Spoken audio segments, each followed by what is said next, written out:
What's done in the dark will be brought to the light. How we spend those twilight hours determines our destiny. All the practice we put in when no one is watching. All those early mornings when everyone else is sleeping. All those late night hours staring at a screen. Those efforts pay off in the long run. While everyone else is watching Netflix, you are realizing your dreams. This podcast started and continues in that same fashion. Recording interviews after the kids are in bed. Early morning editing and mixing to make a deadline before exercising or even starting the workday. If you want to be extraordinary, you have to make the time. Jamison Smallwood has been making the time for his podcast, Culture and Conversations, for a minute now. While a successful software engineer by day, Jamison put in the time and effort to build a podcast and a production platform that poised him for success when COVID hit. While it hurt his traditional job, the pandemic created a whole new set of opportunities as his church, like so many others, went digital. Jamison's love of the gospel and his gift of communication gave him a new, more rewarding calling to complement his career. Sharing the word, his passion for good food, and a low-country lifestyle we can all appreciate, Jamison is a joy to your ears. Learn how to make fish and grits, bring together a community, and plate your food from the pride of South Georgia. Or learn the art of podcasting from one of Georgia Southern's 40 Under 40. Here's my conversation with Jamison Smallwood. This episode is brought to you by Atlantic Custom Group. Atlantic Custom Group specializes in the unique and inspiring. For all your home repair and improvement needs, from custom libraries and millwork to tree houses and off-grid structures, Atlantic Custom Group can do it all. Renovate your kitchen, remodel your basement, or reinvent your entire home with Atlantic Custom Group. Call now for an appointment. 770-827-7591. Atlantic Custom Group, official sponsor of the Extraordinary Podcast.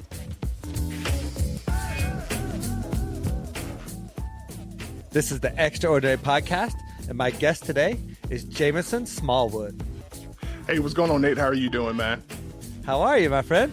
I'm doing good, man. Can't complain. Doing the best job I can of staying healthy and safe during this time of COVID-19, and in the process trying to work on me and bettering myself and, bettering my life and working on some projects and just different pursuits, man, during this downtime. So yeah, man, you got a lot going on, and a fellow AT alien at that. Yeah, man.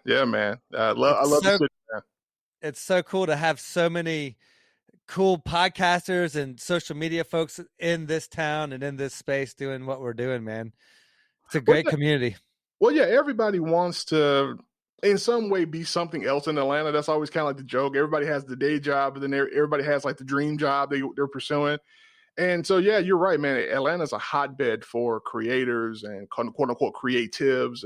And so it's just, it's just wonderful. I've always been able to connect with people such as yourself and other people in my community of creators and podcasters and content generators. It's just awesome.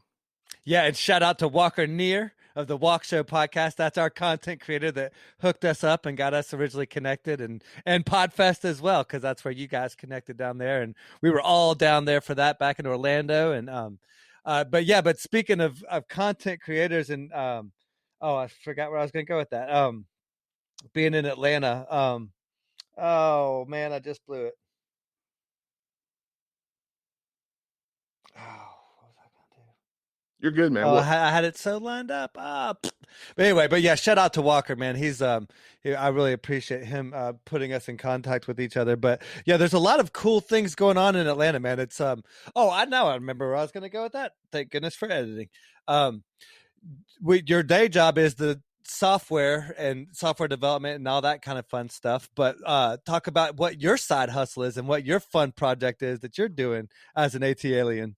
Yeah, so I am the founding host of Culture and Conversations, the podcast. And it started in 2018, Nate, where, some friends of mine told me, that, hey, why don't you start a podcast? And in 2018, podcasting still was very much a new thing, at least the hobbyist podcaster in general conversation, right? Like, your friend being a podcaster, that was like a very new thing. And people saw how I was interacting on social media, how I was engaging people, making them think, asking thought-provoking questions, instigating conversation, if you will. And stirring the pot, poking the bear. And what ultimately happened was I decided to take that approach and kind of roll it into a podcast. I work in the church as a volunteer in ministry, and I do a lot of teaching in the church. And so I realized pretty soon, hey, I have to be vulnerable in order to really teach people these biblical perspectives as a Christian. And so I was sharing pieces of my life in my Sunday school class, and I was sharing, all this content about, how I grew up and lessons I learned from my father and my mother and experiences I had. And I was doing it in front of all these people who I know them as my church family, but they're strangers here too, right? And so I take the vulnerability of my experiences from ministry. I take the thought-provoking narratives and perspectives that I can come up with and test out on social media.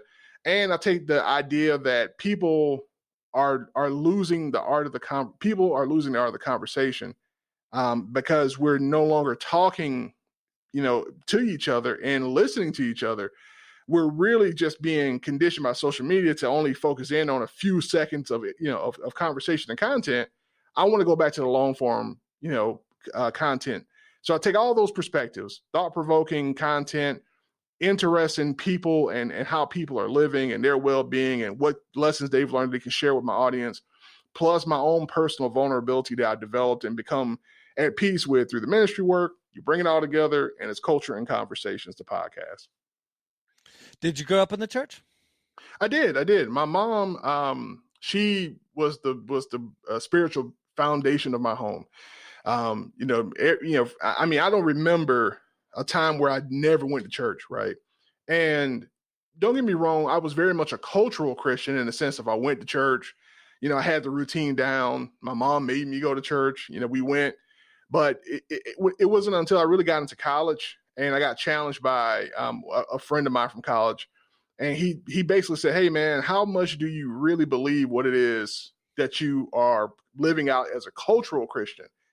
And, I felt like my faith was genuine, but there were areas that I was desperately deficient in, right? I didn't study the scriptures and I didn't study the word of God. So he challenged me to read the book of Mark, the Gospel of Mark. So I did.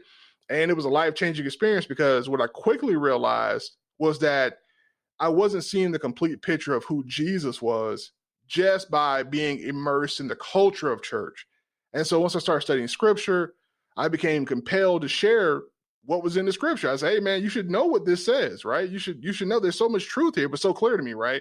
And that's how I started teaching. People started walking up to me on campus saying, hey man, they saw me reading my Bible at restaurants and stuff on campus when I would go get something to eat. And people just walk up and start these like life and death conversations, man. Like, hey, what do you think about this? And how do you think God feels about that? And I'm just, I'm a novice in terms of study. So I'm sitting there like, I know this guy, I know the core of the gospel. I've accepted the core of the gospel, but I'm learning the vast depths of the Bible. And I started sharing with people. And this is when you were at Georgia Southern? Yeah, it was when I was at Georgia Southern. Yeah. Wow. That's an interesting place to have those kind of conversations. That's an interesting crowd. Well, right? Yeah, we have the reputation, of being more of a party school, and being a place where people kick back and have a good time. But it really just was something I never asked for. I never asked or had the vision that I would go around sharing the word of God with people. And, it was something that God was drawing me, into in terms of people coming to me saying, hey, what do you think? It was I guess for them, it was such a startling sight to see somebody reading the Bible so and just so matter of fact and nonchalant, and not in a church, not in a not in, that kind of invites the conversation, just the yeah, fact of doing that act. Well, and yeah, I think it's really interesting too. Like in my church, and what we do is we talk about like growing up, and you're going through those routines and everything of just the habits. You're living on your parents' testimony. And it's once you have to take that time to develop your own testimony and you find out some answers for yourself, then that's where everything changes. That's when you are comfortable enough to open up to have those kind of conversations with other people and start sharing that message. yeah. And you soon realize that, you're sufficient enough. Like I said, I don't have the ambition now to pastor or to quote unquote be a preacher. I just do what I'm led to do in the moment. And I understand that, those are the best types of servants in terms of the faith, the reluctant servant, right? Even Jesus had a degree of reluctancy, when he was in the Garden of Gethsemane. He was like, hey man, if this cup can pass from me, so I just do what I'm led to do.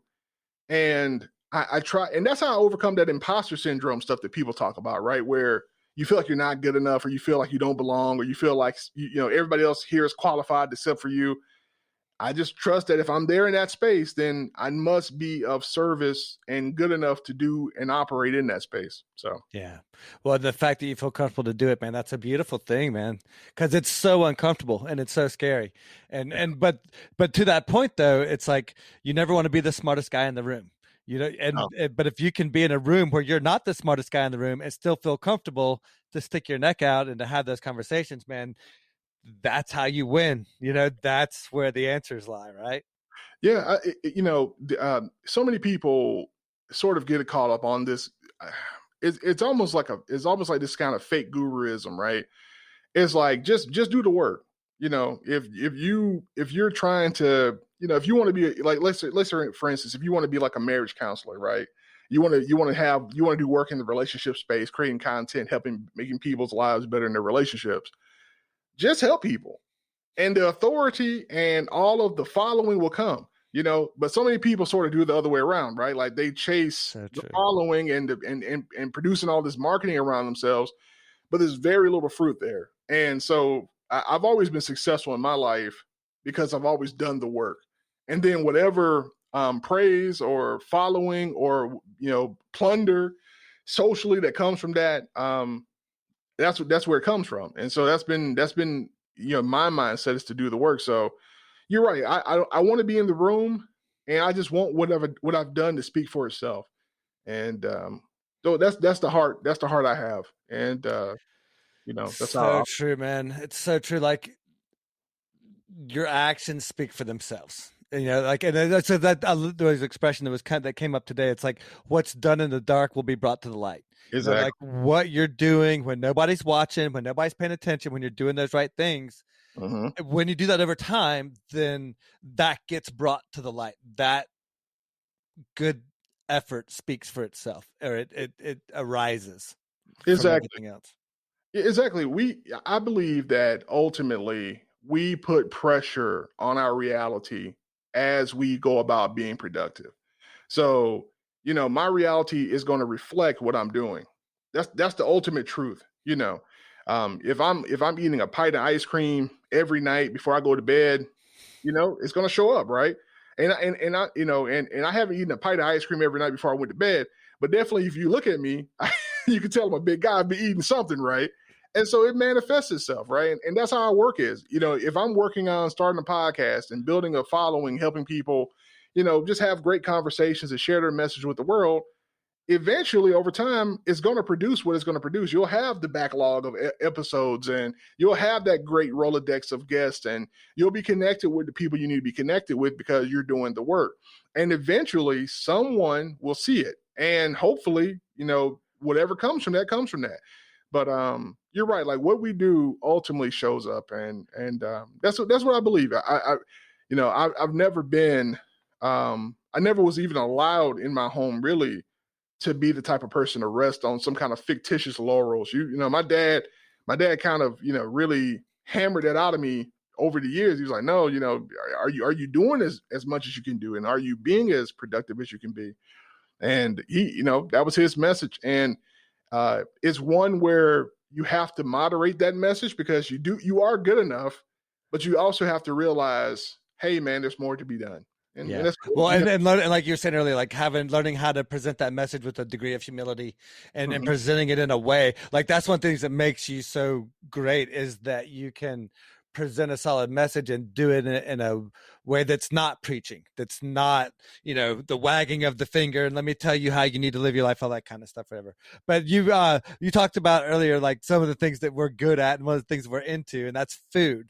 And one of the cool things about your podcast, I was listening to it today, is you talk about food and cooking and the experience, the culinary experience. You and I both are big foodies and we love to eat.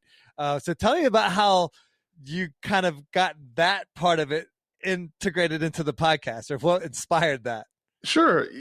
So, one of the things that I would tell anybody who's listening to this, right, and that might be interested in starting a podcast, or they're like, hey, I want to put some content out on the internet, but I don't know what to put it out about. You gotta lead with what you got, man. Who are you? And as a person, and then you share as much of that as you feel comfortable with sharing with the world. And so I went and looked at my timeline on social media, Nate, and I said, hey, I'm sharing when I'm out at certain restaurants. I'm checking in. I'm putting up the pictures of the food, and I'm telling people about, oh, man, this is a delicious risotto I had, and this is, talking about the steak I had. And I was like, if I can do that on social media and that engages people on social media, it'll engage people on my podcast. My social media is telling me, from the reactions I'm getting from my friends, that people are interested in hearing about food and delicious food, especially, right? Like, and I say this not trying to be pretentious, so please don't take it that way, for the listeners. But, if you go to a really nice restaurant, other people may not either, one, can go to that restaurant. You may be fortunate, where you can go, but they can't. Or two, they may be thinking about going, but they don't want to take their money and go to that place and spend it without having some kind of perspective. So I said, man, I can really share my experiences going to these restaurants, eating this food, enjoying myself, and I can maybe save somebody the heartburn and heartache of going to a restaurant and having a bad time. And this is just bonus content because, hey, you want to learn more about me and this random voice that you're hearing on this podcast. This guy likes to go out and have a nice dinner in Atlanta. So here's me telling you about my travels around Atlanta, and then ultimately whenever I travel someplace else and where I eat, and I'll tell you my experience. And if you're ever in that area and you're looking for a good place to go, hey, maybe consider this spot. Or hey, if somebody recommends this to you and you've heard my podcast saying, that's not it, then avoid it. Yeah, that's what I always like to use it for, like to find those hidden spots, those hidden gems that people don't know about, where the food is really hidden that you don't know, but that aren't necessarily easy to find, or common knowledge, that sort of thing. I'm always looking for those hidden gems, sort of thing. But what I really liked about this most recent one was the fact that you're doing it from home. Like with COVID, it changed the dynamic, and you had to shift from like restaurateur or like restaurant food critic, I guess, for lack of a better word, to now like doing your own thing, being your own food critic. And like you were talking about your lobsters and like going through that whole thing. And like and you were educated. Like I always felt like I knew my stuff, and I was like, wait a second, cold water lobster, a warm water lobster, how's this time? I'm just like, what is going on? But so now like you're critiquing your own stuff. Well, yeah, so I obviously, with COVID-19, it changed, the availability of being able to go to restaurants, and so, regardless of how people feel, particularly about the risk of the pandemic, there were definitely changes to how restaurants are doing business. Even a lot of restaurants stopped even allowing people to come in and sit down for a while, right? And so I said, man, I've got, I recently entered into a relationship that I'm very happy with, and one of the things Congratulations. Well, I appreciate that. So far, so good. Knock on wood. Yeah, exactly. I haven't messed it up yet. And so one of the things I was looking forward to was spending a lot of time just taking, my girlfriend out. And so when COVID happened, I was already a cook in the house that was, I felt like I was a formidable cook.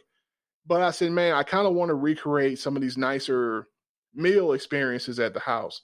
And it was just my way of just trying to help us mentally get through that. Get some stimulation going, like just just get the Exactly. wheels turning a little bit. Yeah, I totally get it. Something different, right? Other than looking for the four walls of the house. And so so I just started going through and cooking, and I fell in love with Jacques Pepin, the French chef. That he's arguably the first, and people probably know him. He's like arguably the first famous TV chef, right? And he started putting out content on social media, and it was like these little 5 to 7 minute videos about him cooking in his kitchen at home. And I was really just blown away by how nonchalant, how matter of fact he was in the kitchen. So that prompted me to start cooking at home. And so I started having a desire for like I was saying in the podcast, that episode, I wanted to start playing with some different ingredients. And the whole lobster thing, for people who are wondering what we're talking about, that anecdote is just that warm water lobsters are, lobsters from like, the southern waters, like down near Florida, that kind of stuff. Those lobsters and from the Caribbean as well, those are different species of lobster, one. And then two, they grow faster because the water's warmer, their metabolism's faster. So the meat of the lobster is tougher. It's still delicious, right? Like these are, yeah, you're right. These are first world problems. Like, oh, my lobster's but then Atlantic lobster, or what you would normally think of around Boston. Like a Maine lobster, yeah. Exactly, Maine, that type of lobster. That lobster is a different species. It's cold water. It's grown in cold water, so the meat's much more tender and succulent. And I was talking about, on the show, how I had the experience of cooking dinner for a very beautiful woman one time. And the lobster that I had made, it came out tough and chewy. And I said, why is it so tough and chewy? And so once I realized what the difference was, when I did some Googling, I said, hey, if I ever cook lobster again, have a chance to do that, I'm going to order some lobster from some Maine lobster. And that's what I did. And so that led me down that path of cooking at home. And give them a nice plug in the process. I mean, it was almost like a commercial for them, the way you were talking them up. That was a beautiful thing. Well, I just wanted to be organic, man. Like, Oh, it was awesome. Yeah. Once again, maybe, and this is just, I'll get back to the finish of talking about the food thing, but once again, do the work, right? We want to, if you want to get paid to do advertisement, show people you can do advertisement. Right. And then maybe somebody hears and like, man, that guy, like you said, that was a great commercial. Right. So anyway, Maine lobster. Exactly. My phone number is 555. Exactly. 1, 2, 3, 4. Call me, Link is in the show notes. The link is in the show notes. But I just decided to basically say, well, I can't review restaurants now, but I can tell you about, this lobster, website, and I can tell you about where I got this, wonderful steak from, and how I ordered it, and how I sourced this different food. And so with that in mind, I recorded an episode just kind of talking about what I've been doing in the kitchen and how I've been playing with food, because more so than going to a restaurant, the thing that makes that bonus content, small bites on my podcast, Culture and Conversations, appealing, is that at the core of it is a passion for food. And so that's what I wanted to communicate. And I think it came across in that episode really well. No, it totally did. It was one of my favorites. Well, and it's funny because when I first started this podcast, the premise behind it, I thought would be really cool to have it, to prepare a meal with somebody over a podcast. Like you're having the podcast while you prepare the meal. You're having this organic kind of conversation, drinking some wine, hanging out, whatever, and you prepare that meal, and then you sit down and partake in the meal together. And the idea, the original thought was calling it the Pie Cast, Profiles in Excellence, PIE. Nice. But the idea being like, okay, well, what's your favorite dessert, or what's your favorite pie, or whatever? And it's like, we'll make that as part of the interview, like have that kind of like, or whatever it was that there's their favorite meal or whatever. And I still think it would be a brilliant idea for an interview-based show, is to do it over the course of making a meal, and not, kind of like, not really like the celebrity chef stuff, but maybe something kind of in that same vein. Oh no, did you freeze up? Oh, nature freeze up on me. No, don't tell me that. You there? How about I'm here. I can hear you. Okay. Your video. Yeah. We good? Yeah, we're good. Yeah. All right, cool. Man, that sucks. So we were talking about doing the podcast over food. So What is your go-to meal? What is it that you really enjoy cooking right now? What's one of your go-tos? Well, right now, surprisingly, I've been really enjoying cooking shrimp and grits. That's been, Nice. yeah, that's been one that I really like. The reason I like it is because you get to do a lot of different things to make what is essentially a very simple dish. You've got to be able to, do some knife skills. You got to be able to, make grits. You got to be able to saute shrimp. You got to be able to deglaze a pan and create a sauce on the shrimp and cooking with wine and broth and a little bit of butter. And, you got a lot going on. And this is a very pretty plate once it's finished because you got all those colors and all that stuff going on. So anytime I can make shrimp and grits. Also, right now I'm enjoying making biscuits from scratch. Ah, nice. Yeah, I love it. I got a really good again, simple, super simple, like super basic. Yeah. Well, what happens is, right, it's you take different things that you learn how to cook and you take them and begin to experiment and mix them together. So if you have a great biscuit recipe, for instance, and you know how to make shrimp and grits, why not like just take the grits out of the equation and then make like a shrimp and biscuit, recipe where you take the gravy that you make up for your shrimp and grits and you drizzle it over your biscuit. And now you kind of got almost like this shrimp and dumplings kind of thing going on. Right? Breakfast sandwich delight. I'm saying, man. And because we're, especially if you're a Southerner, you're not afraid of doing what we call sopping, right? Where you take a biscuit and dip it in the yeah, baby. That's what it's all about. So were you raised in Atlanta? Did you grow up in Atlanta? No. I grew up in South Georgia. Yeah. You grew up near Georgia Southern? Yeah, I grew up even further south than that. I grew up almost in Florida. Yeah, down there. No kidding. Yeah, okay. down there. Georgia. So you're a country boy.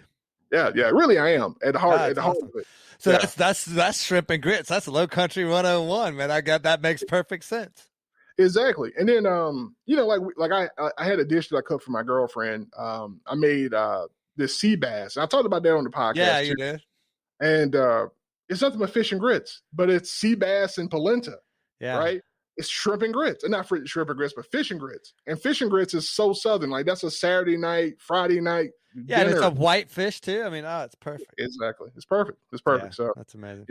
And so that's part of what I'm having fun with is taking these very, really simple recipes and just elevating them a little bit, just a little bit. And then you get some amazing food and people are like, why is this so good? It's like, it's the same thing you grew up eating. It's just fish and grits, but it's, I call it, sea bass and polenta, it sounds more fancy, but it's fish and grits, That's fantastic. So what's one of your favorite memories of growing up in South Georgia and that low country of the Carolinas and Georgia and all that, Florida?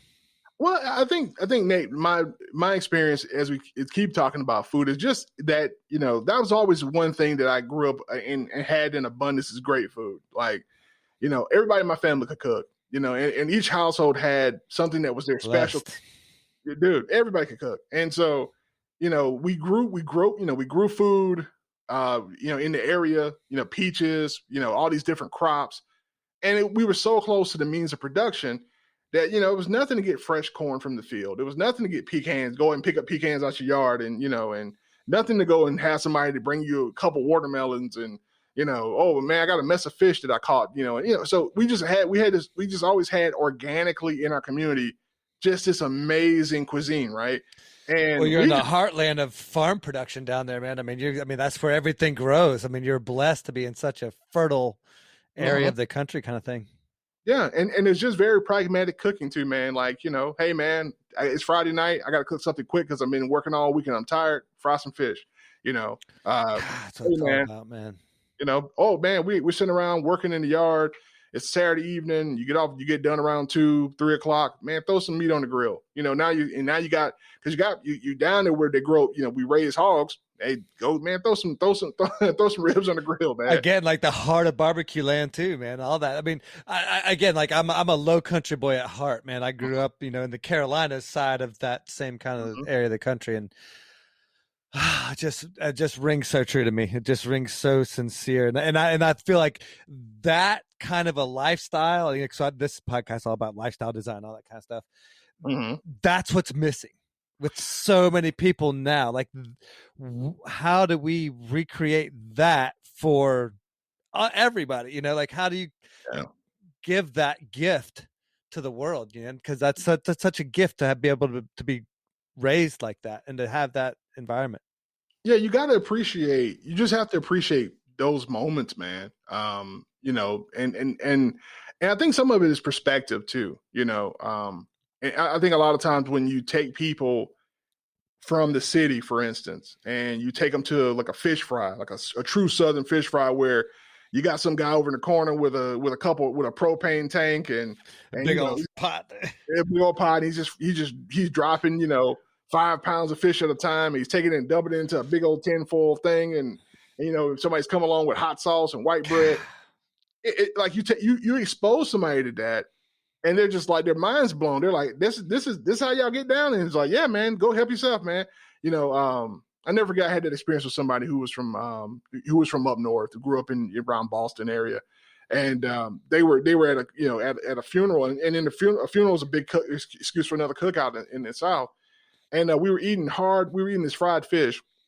And once we got done with the skeletons, she was like, well, what do I do with this? What do I do with these bones? I'm like, we're in the country. Throw those bones in the bushes. Keep on moving. And she got such a kick out of that, like that freedom, right? That lack of pretension, decorum, or whatever. Yeah. None of that was there, Nate. And so she was just throwing stuff in the woods, man. And she got such a kick out of just that simple freedom, that simple change in her norm. And to your point, that's what I want people to experience. Is like, man, go other places and travel and see how other people do things and learn. Because some of the things that you realize pretty soon is that, hey, man, you can choose and pick and choose, and you can be free in that way, culturally speaking. Yeah. Well, there's so much that you have access to that we just, and there's so much information out there that we're so overwhelmed and bombarded with all these different things that we forget about all these little simple pleasures that are out there that we can take advantage of, that really, again, going back to that lifestyle design, that if you can take advantage of those things, they create this lifestyle that's incredibly fulfilling and it's incredibly rewarding, and it fills those buckets that everybody right now claims to be missing or claims to be wanting, and it's like, those are the things, and like where I live, I really have made a specific effort to create that type of, not exactly like that, but a similar type environment of how I was raised for my kids. Like, where we are, thankfully, they've got this cul-de-sac that they own. I mean, there's no cars, there's bikes, and they're just strewn about the cul-de-sac, no rhyme or reason. There's like, the cars have to watch out for them, versus the other way around. And like, we've got woods behind the house and a creek, and they're doing all this stuff, and they're like, I just kick them out of the house and they go do their thing. And it's like, that's some of the things that I had when I was growing up. I wanted to make sure that, at least my kids have it, because I see so many others, kids, adults, all of us, that are missing that kind of stuff right now. Those simple little things. Yeah, there's so much value to that. Another memory of mine that's a favorite of mine is when my father took us kite flying. He was always big into introducing us into that kind of stuff, like throwing frisbees. Like, that was like, I never forget when he first introduced a frisbee to me, and he was throwing it and I was running and catching it, and he was, doing his thing, catching it and throwing it.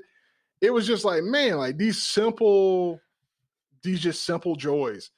Flying a kite, throwing a frisbee, riding a bike, We were doing backyard baseball right before I did this podcast. There we go. Just how to swing a bat, man. That's it. Simple things, because who else is going to teach our children, man? And really, when you talk about lifestyle design, I love that term.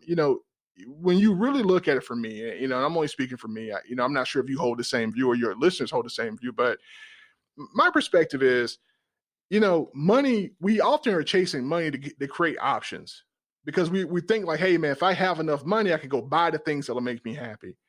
But man, if you will just take a moment and realize that sometimes just going and sitting in the back of your porch, right, and listening to nothing, or listening to whatever the sounds of nature are around you, there's a joy in that, and it didn't cost you anything.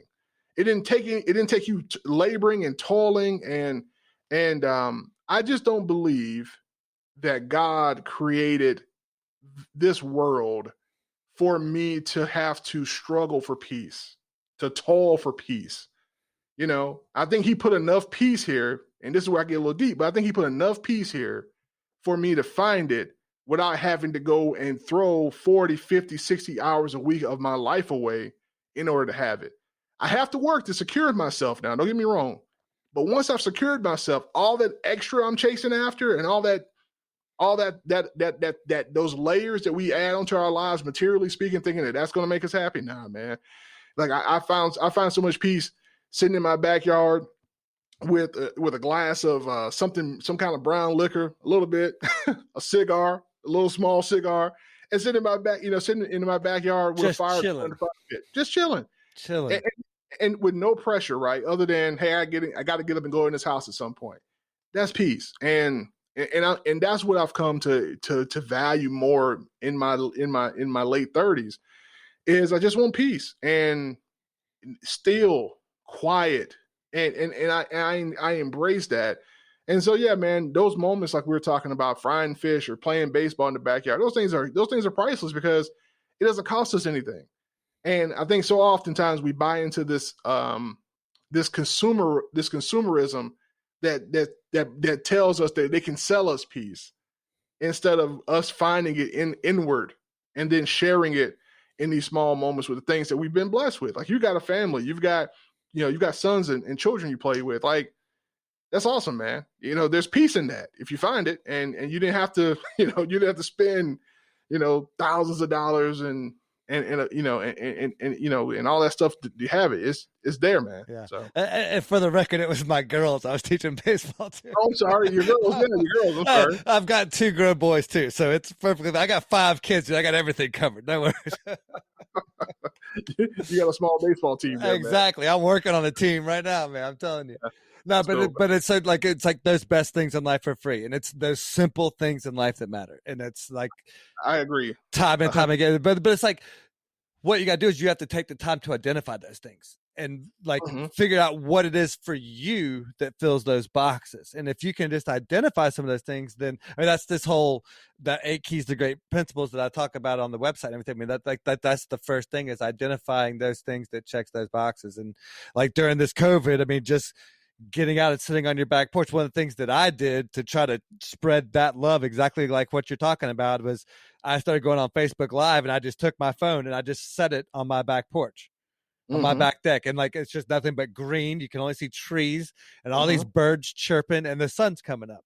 And I just left it out there for like an hour, just so like if anybody just happened to fall onto my feed, they got a little bit of peace and zen for the few minutes that they wanted to be on there. I didn't say anything. I didn't type nothing. I just, here's a little something because that's how I get to start my day so many times. And so like, I realized the benefit that was giving me. And so again, like wanting to share that with the world, man, like share that, what works, man, because those are the things that work. Yeah, definitely. It's just those small simplicities that if we seek them out and embrace them, you talked about identifying, you have to identify what makes you happy, and your happiness needs to be a core value. I believe you need whatever that is that makes you happy, keep that as a core value and cherish it. Because there are a lot of people invested in your dissatisfaction. That's what makes the economy churn. Oh man, I gotta go, man. We can't possibly stay home for the summer. I gotta go to Disney World or Disney flags, right? That's a better way of saying Disney flags, right? Or I can't possibly I go in my kitchen and just cook what I got in my kitchen and enjoy that, right? I've got a concept I've been kicking around. I've created a new Instagram page for my food called Plate Your Food. That's my new Instagram handle for all my food cooking and stuff. And what I realized was like, man, if I just take the time to make the food look pretty on the plate, I enjoy the meal so much better, right? And so I think that's a life principle that I'm trying to adopt is that, man, take the time to make your plate look nice, and then you'll enjoy the meal better. And so, it takes a little bit more time. It takes a few more seconds to get that leaf of lettuce to lay perfectly on the plate. But once you do it, people are blown away. They're like, oh man, that food looks amazing. Well, it's like that. I love that expression. How you do anything is how you do everything. And then like taking the time to do those little things right, like just on plating a meal. And that's where like we diverge a bit because I'm feeding my little Rugrats, man. So like I should be taking, maybe that's why they don't eat as well because I'm not taking the time to, I organize it and it looks, it's synchronized and all that, but I don't take the time to plate it and do anything like I did working in the restaurant. So maybe that's what I'm missing. So that's what I'm going to try, man. That's because that was where you lost me. I was all the way up to, I was with you till then. I was like, wait, no, screw that. Just eat this crap. But come on. Just eat it. No. Yeah. It's, don't get me You're wrong. right, though. You're totally right. But everything doesn't get that level of attention. But, to your point, what does in my life, I find out that I enjoy it better. Yeah. Well, the little things matter, and attention to detail matters at the end of the day. Yeah. Whether it's picking up trash, whether it's plating your food, whether it's doing a podcast, it's or your regular 9-to-5 job. That's how you get more opportunities in your regular job, when you pay attention to those little details. When you pay attention, you do those little things, those little extras that nobody's expecting or requiring you to do. So, and speaking of that, again, that's a great little segue. So you've got the Cultures and Conversations podcast, and that's been going strong here for a minute, like you said, since 2018. But here more recently, you've taken that to the next step with this live streaming and this live feed that you've been doing. So tell us about the group chat. Cool, man. Yeah. # group chat, man, on Facebook and on YouTube. It was just a throwaway show, honestly. The show was never supposed to be a first-class member of my, podcast. Your repertoire? No, never was, man. I was under the notion that, hey, if I'm going to build a following on Facebook to tell people to go listen to these Culture and Conversations episodes, I need to give them a reason to hang around other than just me spamming them with, advertisement. So I said, let me create some content that'll give me a chance to interact with the audience live and direct, because that's something you don't get a chance to do with a podcast. Right. It's pre-recorded.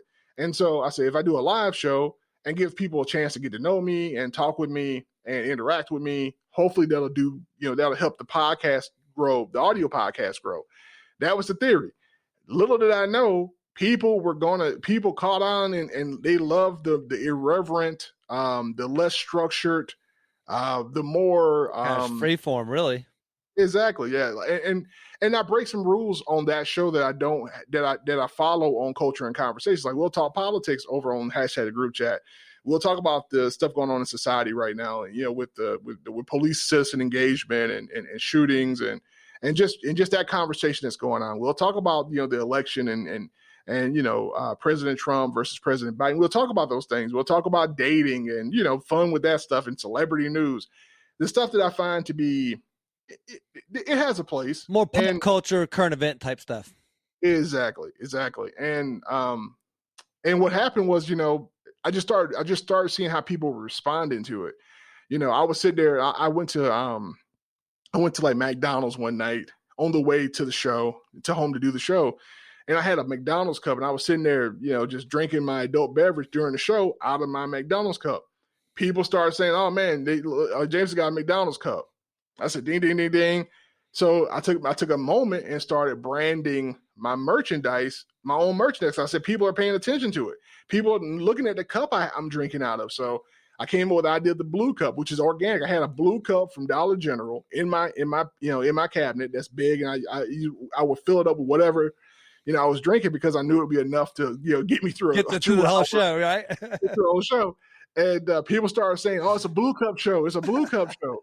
And so what did that tell me to do? Get some blue cups, some blue merchandising cups, and put my logo on it and tell people, "Hey, thanks for being part of the conversation." So it all grew out of that. And then, we were fortunate enough to grow the show. We had two additional co-hosts I added to the show. And the show was just humming along, man. And then, we went through some changes, and we lost a co-host, and then right now, my other co-host, she's taking a bit of a break, trying to kind of recenter a little bit with her new schedule and everything. So the podcast has gone through quite a metamorphosis and change over the last couple of years. But I wouldn't trade that journey for anything in the world. And it's one of those things that it taught me just about, once again, if you're in the process of doing, if you're running the race, you'll be surprised at the wind that'll come along and hit you in the back that gives you that little nudge to keep on going. And it's just been a fun show. It's another creative outlet for me. And I just really enjoy connecting with people who are listening to the show. And what's funny is I got two audiences. I got people who only know me through Culture and Conversations, the podcast, audio podcast. And then I got people who know me only through hashtag group chat. Isn't that and then funny? Yeah, it's nuts. It's nuts, man. So crazy. But, Yeah, but that's cool how it works. That like that it has kind of like you just called it its own podcast. Like you're really treating it now like it's its own. It's become its own entity. Yeah, I kind of was forced into that. It just got to the point where it was too big to ignore, and I say that not because it's getting thousands of listeners and all that stuff. The numbers are what the numbers are, but what I'm saying is it just got to the point where the audience demanded that it was its own thing.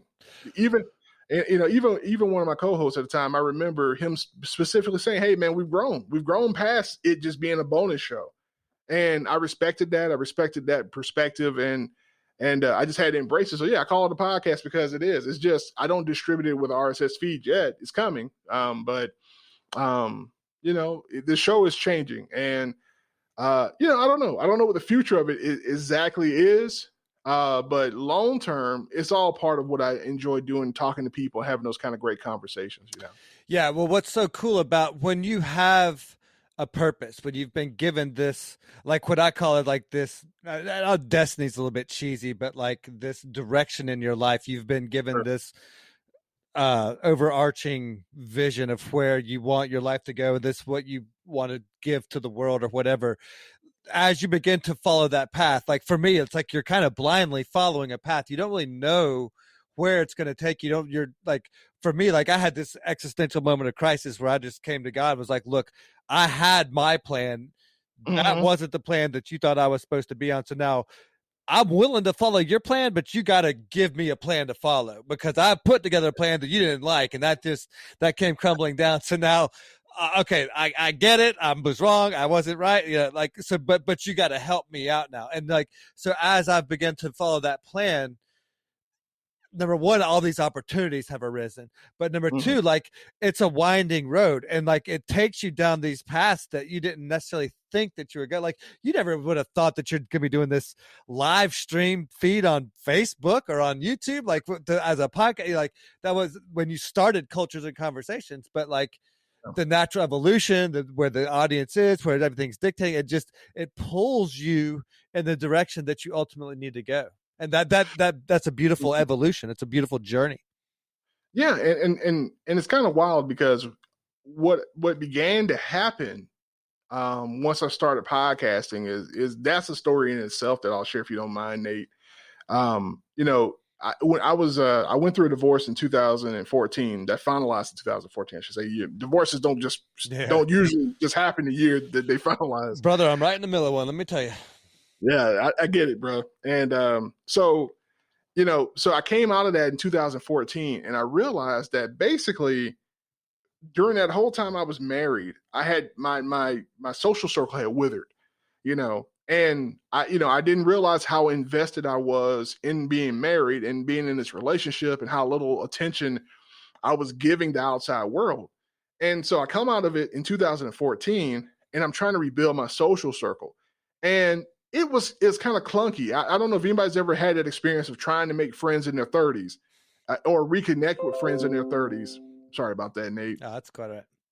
I don't know if anybody has had that experience, but what ultimately happens is it's hard work. It's not simple. It's not trivial, and it's quite challenging. And it looks so much different now too. Like even like dating or making friends, like it's all digital now. Like it's just a different world.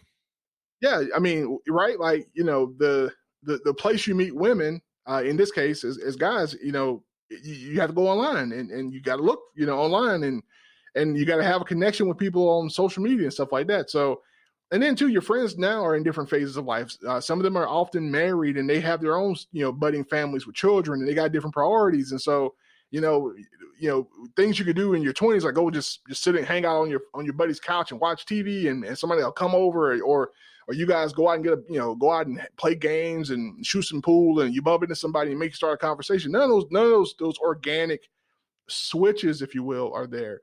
And podcasting just blew the doors wide open on my social circle.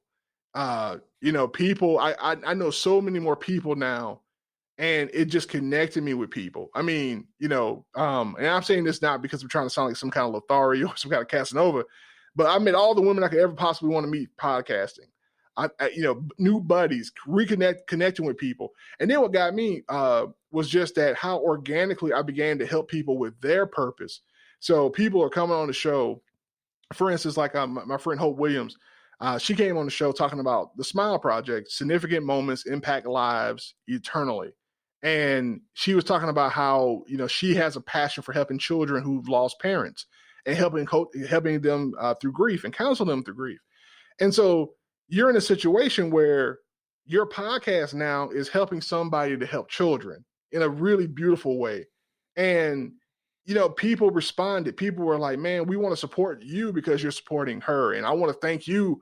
I got a donation for my podcast because, I had her on my show and I gave her my platform and she was able to reach more people and gain notoriety for that. And just the effort, right? Because, we're small podcasts. At least I want to include you in that, but I'm a small podcast, and so, you only reach so many people, but I tell people, I'm trying to form deep and narrow relationships because I'm not a celebrity who forms broad and shallow ones.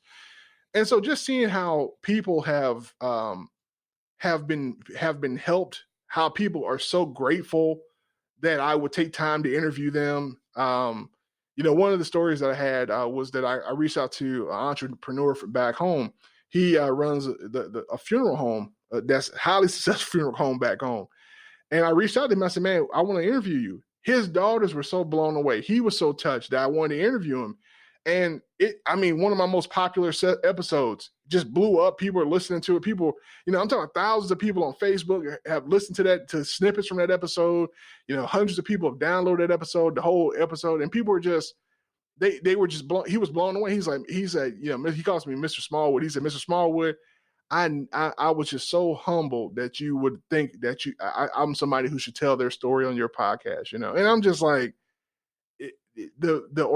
all of that gumbo, the social circle regrowth, just reconnecting with the outside world, helping people, man, I love it. I love every moment of it. And like you said, that journey we're on that we don't quite know where it's going, it's done amazing things for me personally. And I've seen my friends respond to it in a positive way. And one of the things I've done is I've just aligned the podcast with my philanthropy. And I had a chance to, I got nominated, and hopefully I get it, but we don't know. We'll see. I got nominated for Georgia Southern's 40 under 40, which is like, one of the, every year they recognize 40 notable. I said in air quotes because, I'm talking about myself, right? These people are high-end alumni or whatever. And I got nominated. So we'll see, we'll see if I get picked, but that's amazing. Well, yeah, but it all goes back to the podcast. People felt invested and wanted to help me because they saw that I helped them. It was so virtuous. And so people were like, man, you know what you're doing? Like, dude, you're a shoe-in for this. You know what you're doing with your podcast and how you've helped so many alumni and you've given so many Georgia Southern Eagles platforms with your podcast. And you've done this and that, blah, blah. And when he started saying it, I was just like, wow, yeah, you got a point. So to me, it's a compelling narrative. And even if it doesn't open that particular opportunity or that door or check that box, I know what it's doing for other people and what it's doing for me. And I wouldn't trade it for anything in the world. So, that's why I love culture and conversations. That's why I love hashtag the group chat. And it's a great story still being told, in my opinion. Well, it's what so many people outside of podcasting don't understand about podcasting. There's not money in it. None of us we're all struggling to figure out how to make a living doing it. Mm-hmm.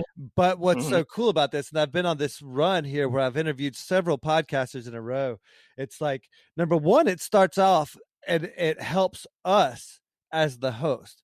It helps us as like we grow emotionally, we grow spiritually, we have this evolution. It's because we're going through this journey, we're going through this struggle or whatever, and we get fed. It's almost like going to like seeing a shrink or a counselor or whatever. It's like we're getting that for ourselves. So we ought to, right off the bat, we're getting better. Like you said, we got to be in a good place to be able to help other people. So we got to take care of ourselves first. So that happens right out of the gate. And then just like with your podcast and like what you just made some great examples of, but the exact same thing has happened with us where guests have connected, where people have reached out to other guests to have these connections, where charities have been affected, businesses have been affected, like all this synergistic opportunities, like it's just like the cosmos. This whole thing is just kind of, it's like you said earlier, we're stirring the pudding, we're stirring that pot. And as a result, relationships form, opportunities present themselves for all these other people. And so that's the reward, that's the payoff. And that's, again, we talk about where there's so many things that are more important than money. And podcasting to me is like the epitome of that example. Oh yeah, definitely. The social equity is priceless in my opinion. And I think that's what I'm trying to articulate. I think what you said, hit the nail on the head there, Nate. And you'll be surprised. I mean, if you get into podcasting thinking it's like a get rich quick thing, you're going to be disappointed. You've got to be passionate if you think it's a get rich period. No. Maybe 10 years on Joe Rogan got it figured out, but yeah. I'm still trying to figure out that get rich part of it. No. And the thing is, right, you can get, I mean, if we were celebrities, we would have an audience. Right. Yeah, of course. And I'm not saying that about Joe Rogan, because Joe Rogan, he had a level of celebrity that seeded his podcast audience. Yeah, but that podcast far exceeded that, though, for sure. Exactly. It's a testament to your point earlier of just that consistency and that discipline of doing it over and over and over again until somebody noticed it and said, "Hey, wait a minute! You've got how many people listening to you talk for 2.5, 3 hours with your friends and 12 years deep, though, man. 12 years, man. Yeah. Before he saw that type of success, right? And and I think that's one of the things I do this for, is because I don't necessarily want to be a celebrity. I don't want to be famous. I don't want to be somebody who is who's so who's known for his content per se. I just want to be a person that helps make people's lives better. And in the process, I receive and accept whatever comes with that, both good and bad. And because I'm going to be honest, helping people isn't always easy with this. And there's some difficulties that you encounter. And there've been some difficult moments podcasting for sure. Navigating having, relationships with co-hosts that didn't necessarily go the way you would hope that they would go. Having encounters with guests that were less than pleasant, right? And then in all of that, you have to bring the question, I think, back to yourself. It's like, okay, well, what was there in this moment and in this experience for me to learn from? And how could I have been better there? How could I have dealt with my co-host in that situation better? How could I have dealt with this guest in a different way? And so sometimes you just have to pause and internalize the question for yourself. But, it's challenging. And if you get into podcasting thinking that it's about, it's just going to be about you talking and quote unquote getting paid for it.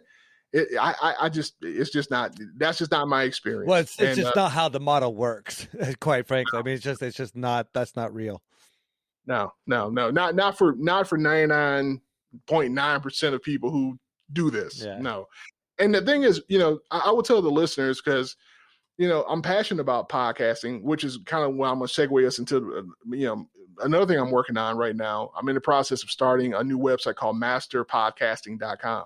You beat me to it, man. I know, it's cool. Sorry, I've taken over the show, people. What we're going to talk about next is but seriously, it's a platform idea that I've got, because what's come from the podcasting hasn't been quote unquote, revenue, but it has been authority.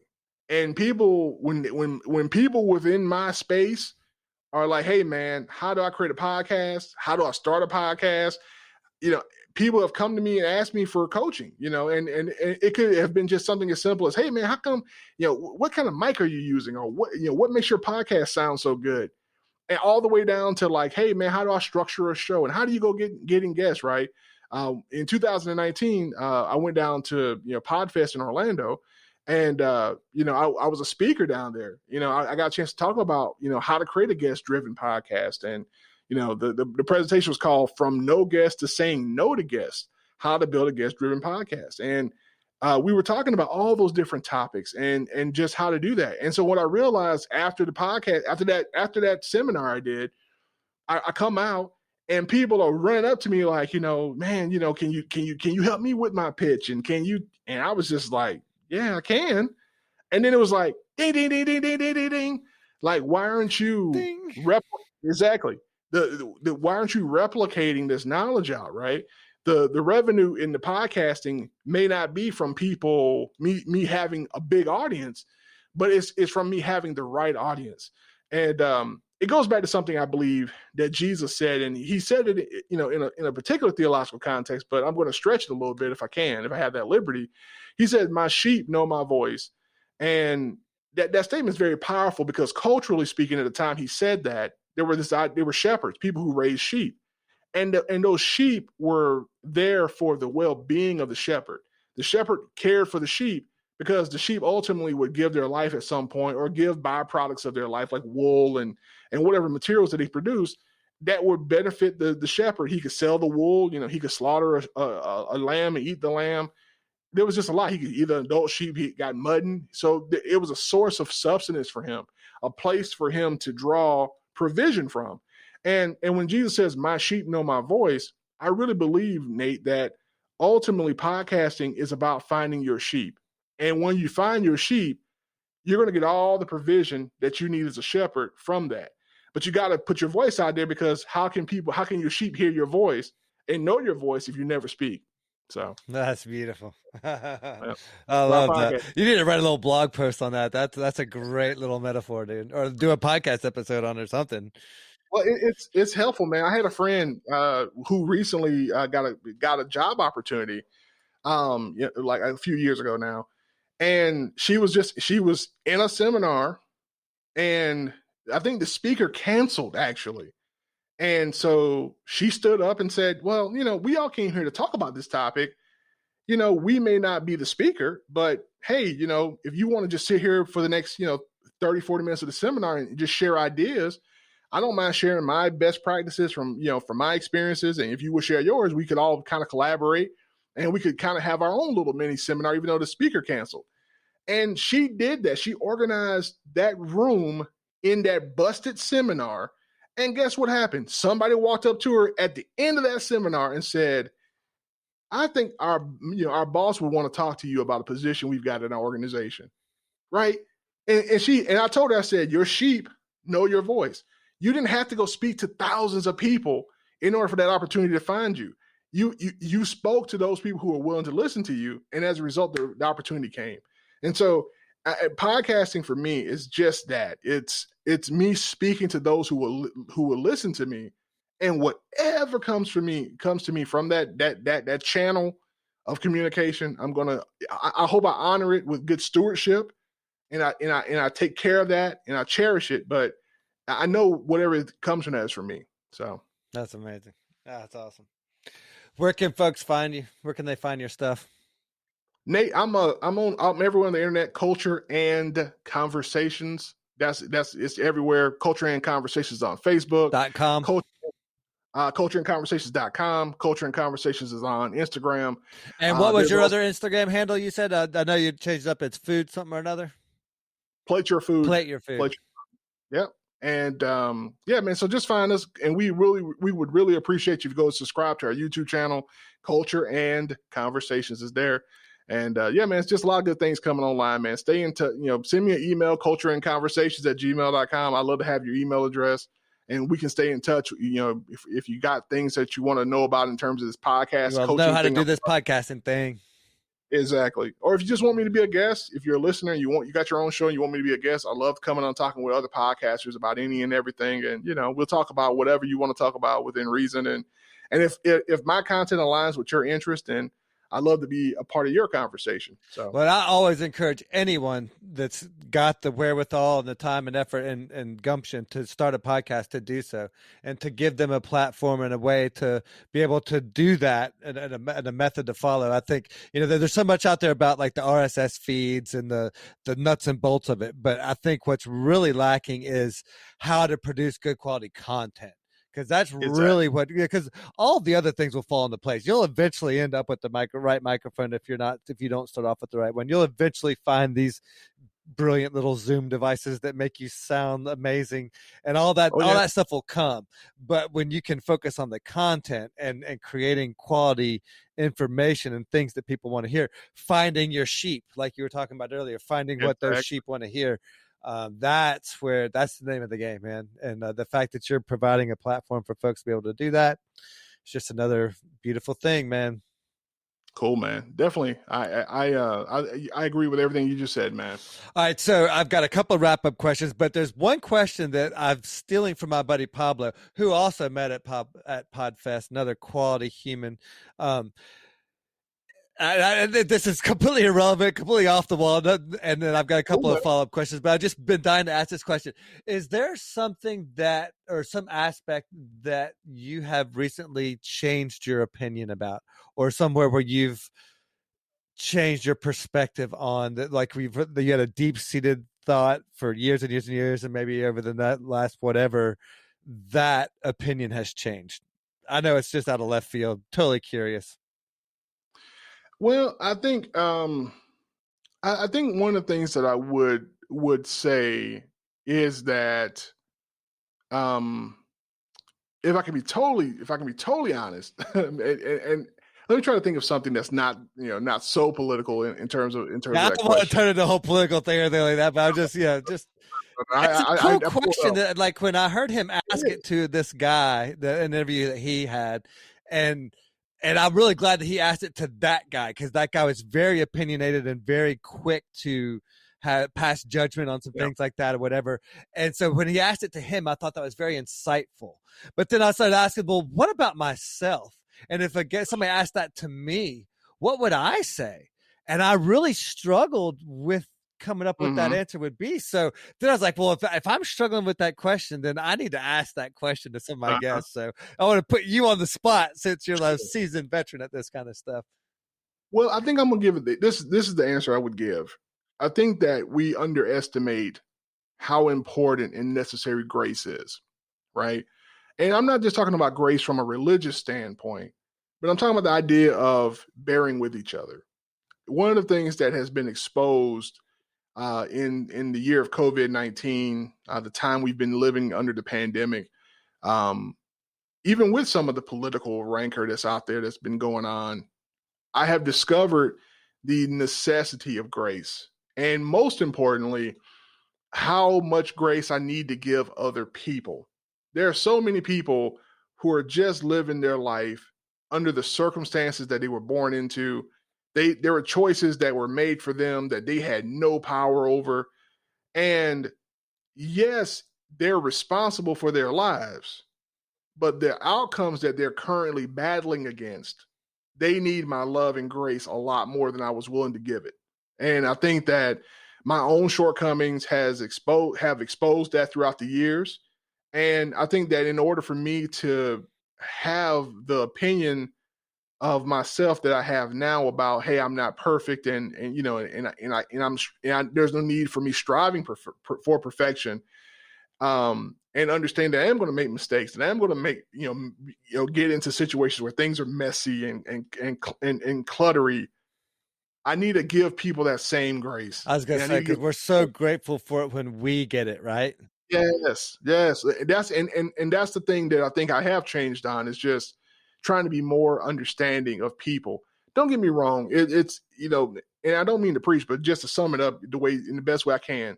When Jesus saw the woman who got caught in adultery, he said, let ye without sin cast the first stone. There's a question there that oftentimes we get stuck on. We get stuck right there, like, oh, well, he just told her to go on about her business. But he said something very powerful. He says, I won't condemn you. And then he says, now go and sin no more. there's an intersection there in the ethic of Jesus that we need to explore. He bears with people while he encourages them to be better. And it's a beautiful, it's right there, right? It's right there.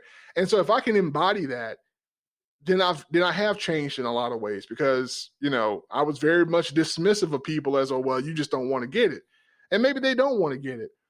But even not wanting to get it requires a degree of grace that I need to give that person. So that's something I've changed on. Beautiful. No, isn't that something we can all work on? And yeah, you couldn't have said better. In the year of COVID-19 and this political mess storm that we're in, we could all benefit from a little more grace, for sure. Yeah, because we're all coming at the problem from a different way, right? Yeah. And don't get me wrong, I think there's objectively better ways of doing things. But I also get the fact that, hey, man, you got to feed your family. Well, I got to feed. And here's what I've been thinking about with the whole political thing. It's like, what I've come to realize is like, not only is there a set of circumstances that they can't control, but like their feed, their social media feed, what they're getting fed. Like you as a black female in Atlanta, Georgia, are getting fed a certain bit of information that's completely different than a white guy in North Dakota, whatever. Doing it like, so like, that's why we're also like, now we're purposely getting fed different. So we're all getting a completely different perspective on every issue that we come across nowadays. It's just, our biases are engineered now. Yeah, exactly. And beautiful. Yeah. They're engineered now. And once you realize that, if you can break out of the matrix, truly, you can break out and see that there's something going on here that's bigger than you, then you're one step closer to being a better person, I believe. Hence the other reason for the podcasting world, right? The other reason why we need podcasts, for just that reason, for sure. Well, we'll wrap it. Jamison, you've been a beautiful guest, and you've brought a spiritual level to this conversation that I really did not expect, and I'm really incredibly grateful for. I love it when those kind of things happen in conversations like this. Wrapping it up, if you had a billboard for all the world to see, what would you put on it? These are all stolen from Tim Ferriss, another great podcaster that we all aspire to be like. And then last but not least, this is my fun one. I love this question. What's your favorite item under $100 that you use on an everyday basis that you could not live without? You can do the billboard one first if you want. It's usually easier. Sure. I'll try not to billboard one out. I would just want to put up, go listen to Culture and Conversations. Screw all that grace crap. We're going to check out the podcast. Yeah, man. Because if you go listen to the podcast, right? The podcast is just a proxy for the billboard is just a proxy for the podcast. Exactly, so yeah, because that's where the message is. The message is the podcast, exactly. Right? Yeah, exactly. Go listen to that. That's beautiful. I love that answer. Yeah, and something under $100 that I use every day that I couldn't live without. Man, I'm gonna be honest. I hate to be a little cheesy, but a good cast iron skillet, a large cast iron skillet. Get one of those, man, and learn how to take care of it and keep it seasoned. Real quick tip, if you ever need to reseason your cast iron skillet, get you some heavy duty, easy off oven cleaner, spray it down real good, wrap it in a plastic, trash bag, leave it and let it sit overnight. Wash it down in vinegar, and all that old seasoning will come off of it. Take it, dry it real good, give it a good wash in vinegar. That neutralizes the lye. You get you some shortening or some type of oil, cover it good, and throw it into your, if you have a gas grill, that's a great way to season it. Turn it on high, throw it in there and let it bake and turn black. You got one of the best pieces of cooking ware that you could ever have. It's highly versatile. That you can pass that thing down for generation after generation after generation. And I use it all the time, and they're really not that expensive when you talk about under $100. Yeah, so. That's a perfect answer, because number one, we talked about all the cooking stuff, so that's right in that wheelhouse. But you're actually the second guest here recently that's given me that answer of the cast iron skillet. Yeah. Get your cast iron skillet, man. Beautiful thing, man. If you're a doomsday prepper, you're going to need a cast iron skillet to cook in the campfires. If you're just an old Southern, kitchen dweller, then you need a good cast iron skillet. It's an old Southern cook. That's it, man. Steaks, cornbread, bacon, sauteing, whatever you want to do, and you can do it. You may not find it in a chef's kitchen, but you'll find it in this cook's kitchen.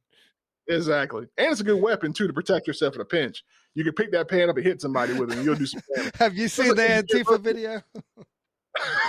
No, I have not seen the Antifa video. I don't want to get political, but there's a video floating around. Dude shows up with a dong. Oh man, It's so funny. You gotta watch it. And the fact that they're wearing pink masks, all covering themselves, and they're all in black, and they're getting whopped up. It's hilarious. But anyway, I digress. Anyway, but a beautiful answer to one of my favorite questions. So I'm so grateful for that.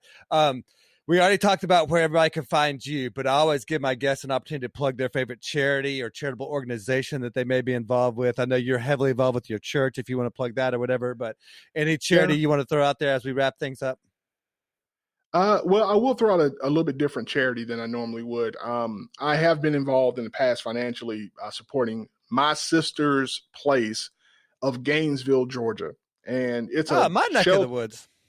Yeah. It's a shelter that is just set up to help homeless women and homeless children when they're displaced and they're homeless. And one of my guests who was on my podcast, she used to be the executive director there, and me and her built a relationship because we're both Georgia Southern Eagles. And when I was looking for a place to deploy some money to help with something that I thought was a noble cause, she was there to help me understand what they were doing. And I love what they do. I love their mission. And if you don't feel like supporting that one, obviously there's tons of shelters in your area. The challenge of the homeless is one that's constantly around us. And, small things matter.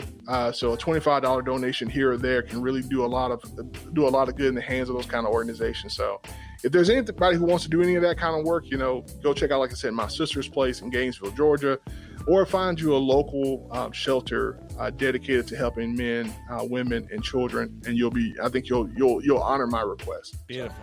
Awesome. Jamison, thank you so much for your time. Thank you so much for your mission and your podcast and the vibe that you're putting out there to the world, man. It's a beautiful thing to have fellow humans like you out there doing your thing, man. I appreciate it, Nate. All right, my friend. We'll talk to you soon. All right, dude. This episode is brought to you by Atlantic Custom Group. Atlantic Custom Group specializes in the unique and inspiring. For all your home repair and improvement needs, from custom libraries and millwork to tree houses and off-grid structures, Atlantic Custom Group can do it all. Renovate your kitchen, remodel your basement, or reinvent your entire home with Atlantic Custom Group. Call now for an appointment. 770-827-7591. Atlantic Custom Group, official sponsor of the Extraordinary Podcast. So you're still here. Wow. Thanks for sticking around. So, what'd you think? What did I miss? What would you like to know more about? Who would you like to hear on the show? If you stuck around this long, maybe you won't mind giving me some feedback. And don't forget to check out the website, extraordinarypodcast.net, for all the latest episodes. And if you enjoyed the show, please take the time to share with your friends, on social media, or with anyone you think who might enjoy it. And last but not least, if you're ready to start living an extraordinary life, check out 8keystogreat.com, where you can craft your free blueprint to renovate your career, home, or lifestyle. The program is free, but you have to do the work to unlock each key. And finally, if you'd like to speak with me directly, you can book a free 30-minute Zoom call directly through my Calendly link on the contacts page. And in the meantime, check out some of the other exciting interviews with ordinary people living extraordinary lives. Thanks for listening, thanks for sharing, and most of all, thanks for just being you. I'm Nate G, and we'll see you next week.